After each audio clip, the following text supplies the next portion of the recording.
shall we get into the Star Wars news here, ladies and gentlemen? Oh, this one's kind of spicy. So, let me try here. Let me attempt to report this in a very clean way. Remove as much of my bias as I possibly can and tell you what's going on and tell you what I've heard. And then I will then get into my opinion on this, right?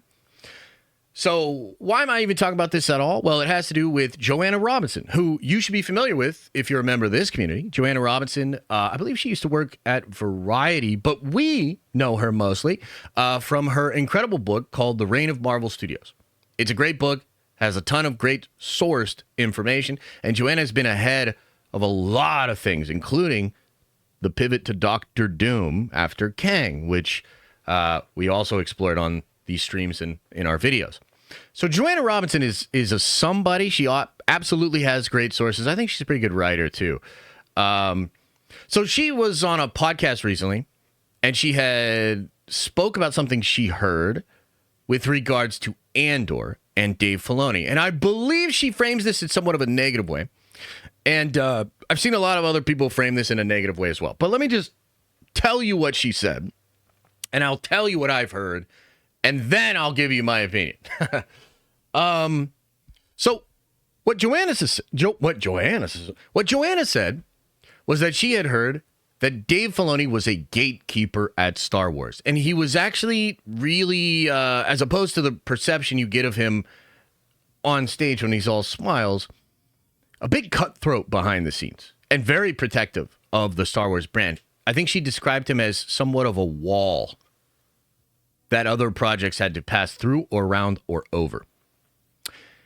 She talks about how, well, you know what? Honestly, I don't even know how much she talks about this, but we know from reporting from Harloff that Dave came in and changed Acolyte a bunch. He cut that shit up, changed it all around, and this was an example of him asserting that CCO power, the potentially co-president power that he's about to get. But what Joanna had said, just getting back specifically to what she said, Tony Gilroy was protected from Dave by Kathy. She somewhat explicitly explains that Dave did not like what was going on with Andor. Just like Dave doesn't like a lot of what goes on with other people's Star Wars projects.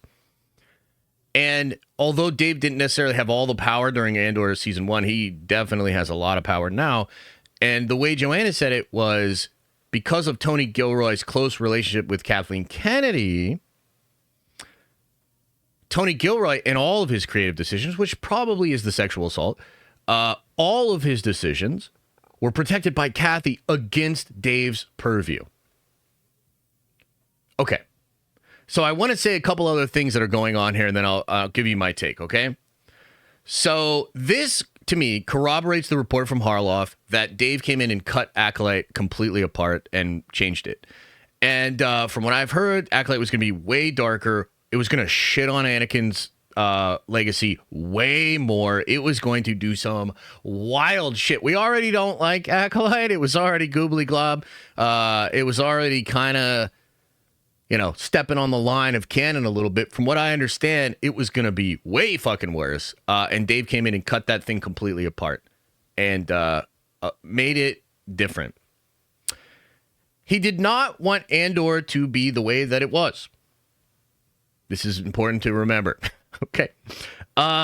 This brings a couple of things to mind to me. Number one, do you guys remember the comments that Gilroy made over the past couple of weeks about how journalists and fans were trying to drive a wedge between Filoni, Kathy, and Gilroy? Do you remember those comments?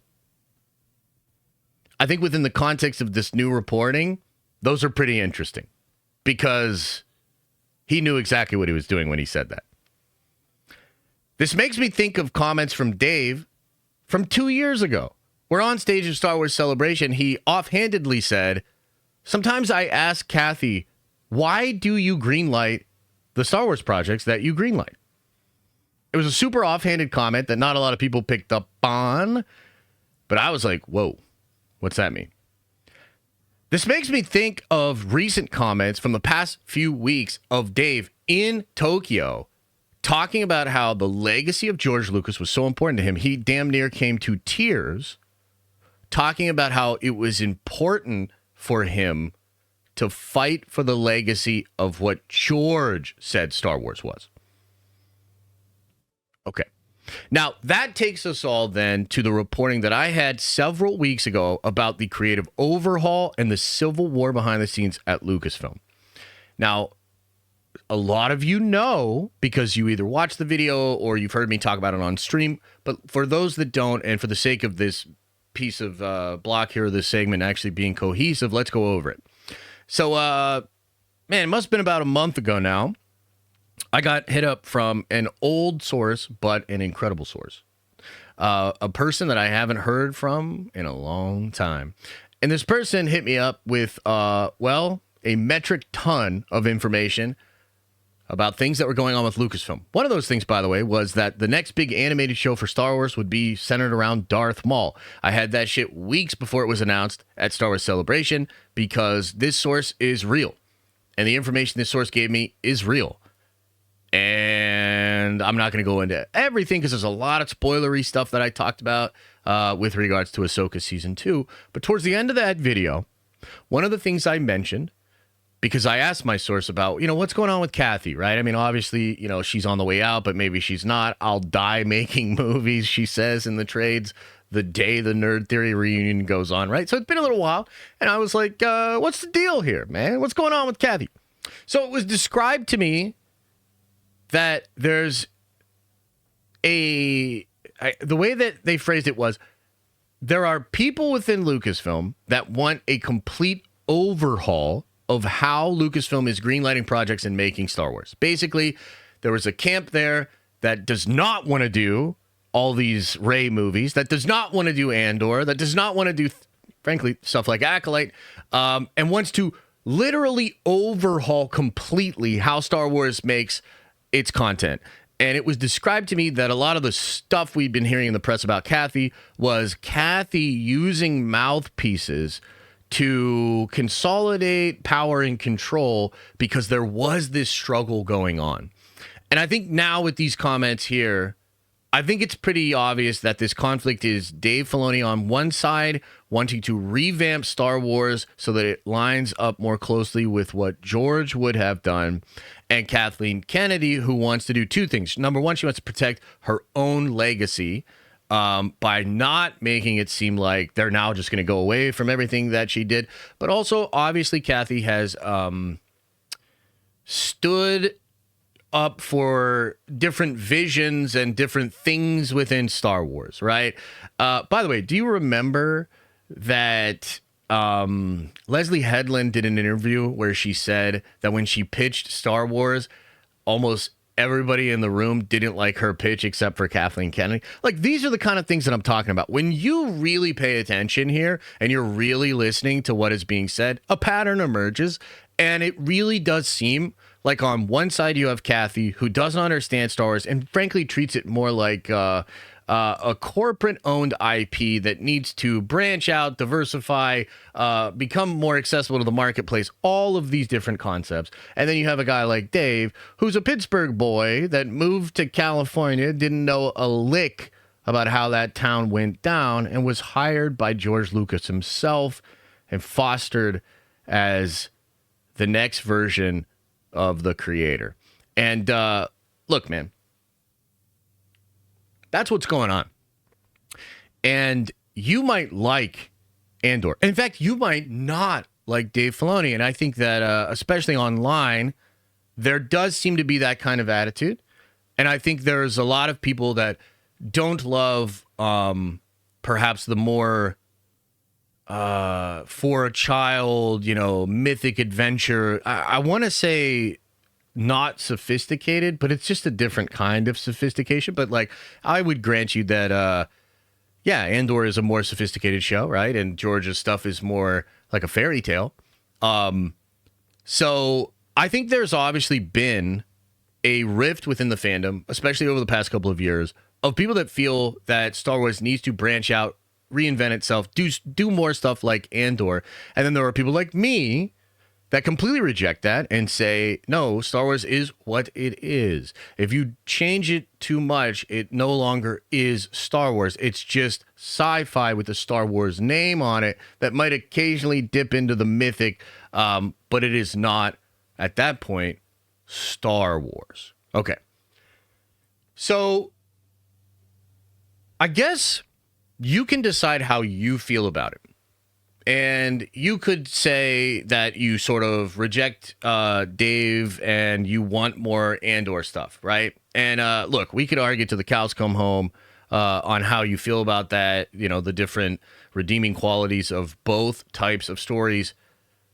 That's fine. That's your opinion. But I'll say two things. I'll say that, number one, there is no evidence that turning Star Wars into a more sophisticated brand has bared any real fruit. Andor cannot justify its own budget due to its viewership, due to its imprint in merchandising, all of these different things. It doesn't seem to actually work. And we don't have official numbers, okay? And, you know, I'm really interested to see what the actual streaming numbers were for Andor Season 2, because I think that the show's release schedule was, like, designed to make it chart. I mean, you have 12 episodes dropping in a 1 month period, and they're long form, right? So that's like a 2.5 hour movie each week, 10 hours of movies in a month time. I mean, if this thing doesn't chart, it will be a hilarious blow up in your face, egg on your face, embarrassment for Disney. I actually think that it will chart. But I think when you really look at the data and you don't, like, if you really understand what they did and how they set it up for that, I think it'll still look pretty unremarkable when all is said and done. I mean, guys, it only trended into the following day one time during its entire run, and it was at 36,000 tweets. Like, this just isn't actually moving the needle. And if you look at even Ahsoka's numbers, which at the time, the whole thing with Ahsoka is so funny, because I think at the time we were like, oh, that's all that Ahsoka's doing. There hasn't been a show that hit Ahsoka numbers on Disney Plus since. Comparably, Ahsoka was a smash fucking hit compared to everything they've done since. The biggest moment before that in Star Wars was Mandalorian Season 2, the brainchild of Dave and John. So I don't know that there's actual tangible evidence that even if you dump damn near $700 million into a more sophisticated version of Star Wars, that it actually justifies its own expenditure or creative energy. I think that the thing is, we live in a world where there's a lot of people online that make a lot of noise. And sometimes it's easier than other times to separate that noise from the reality of what the wider audience is thinking and doing. But I think that a couple of weeks ago, a 20-year-old George Lucas movie came out. And it made headlines. It broke records. It caused content creators to take notice and cover it, because that's how shocking that was. And to have that going down at the same time that Andor is floundering when you actually just look at the numbers, and sure, there's a social media imprint there, not even a large one. I would argue that it is self-evident that the right direction for Star Wars is more aligned with George's vision and therefore safer in the hands of Dave Filoni. You don't have to agree, but that's the take. And I also think that because Andor is just the latest in the legacy line of Kathleen Kennedy, that's the thing that this report truly shows you, right? This was Kennedy's baby. Dave was like, I don't know about rape. Kath was, I love it. You know what I mean? Like, this is her thing. I find it so wild that so many people that can acknowledge how bad she has been at running this company in so many different ways, just because Andor felt more serious and you liked that, you're going to ignore that its conception was very likely a mistake. And the best predictor of future behavior is past behavior. Kathy's made all sorts of boneheaded decisions. It's obvious. And I think making a Andy Sorkin Star Wars with mature themes that cost, 6 times what Kenobi cost, was a mistake. And I would argue that even those among you that currently love Andor and that are like going to bat for it, or you want to defend it, or you want to say like, Gilroy over Filoni or whatever, all of that conversation would not even be possible had she not decided to make that show. So it's still her fault. Even your complaining is her fault. It would be like having a restaurant that made incredible sushi and deciding one day you wanted to do Belgian waffles. And then you made some Belgian waffles, and a portion of your sushi customers were kind of like, I don't even know if I like sushi that much. Belgian waffles are the shit. That's called brand dilution. It is a mistake, objectively. So I'm trying to be super fair here because I know there are so many of you that love Andor, and I'm not here to yuck your yum, man. I mean, it's not my thing. I don't think it's Star Wars. I reject it completely.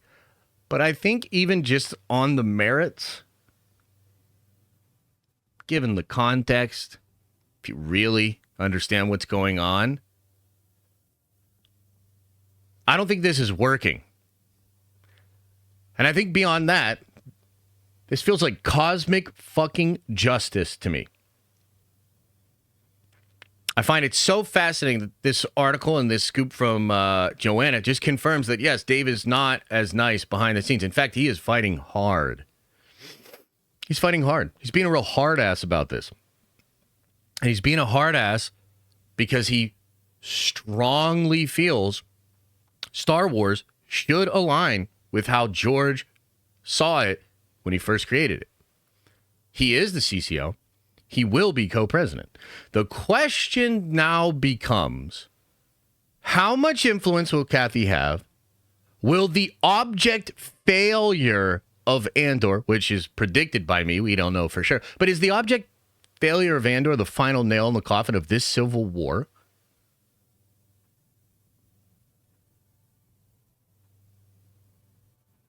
We're going to find out. This story gives me personally so much hope. This guy is fighting in an environment of Hollywood people. He is not a Hollywood guy. In an environment of power-hungry people. He is not a power-hungry guy. He is a good old boy. He is a blue-collar Pittsburgh guy. He is a Yinzer. I've spoken to him. I've spoken to people that know him.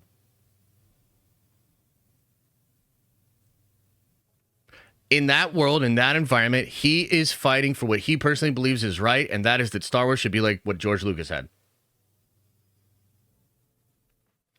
And to me, that's an incredible fucking thing. I'm grateful. I am thankful. I was a bit concerned after the whole story with the grape that I was like, how could Dave have signed off on this, right? And I almost felt like when he was damn near in tears at Celebration talking about defending George's version of Star Wars, I almost felt like he was talking about that exact thing. And now I feel much better because he did not want it in there. And Kathy insisted. So that's the story.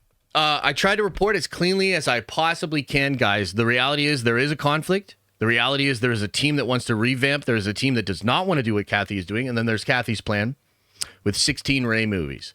So you decide. Thanks for watching. And if you like this clip, smash a like on the actual video and subscribe to this channel. That way more of these clips get into your feed. I've also linked the full episode below if you want to check out the entire thing, including the Q&A we do with fans. You can also watch this show live. We do it live Monday through Friday at 11 a.m. Eastern time. And you can also find all of my content, including the videos I put on my main YouTube channel on the podcast feed.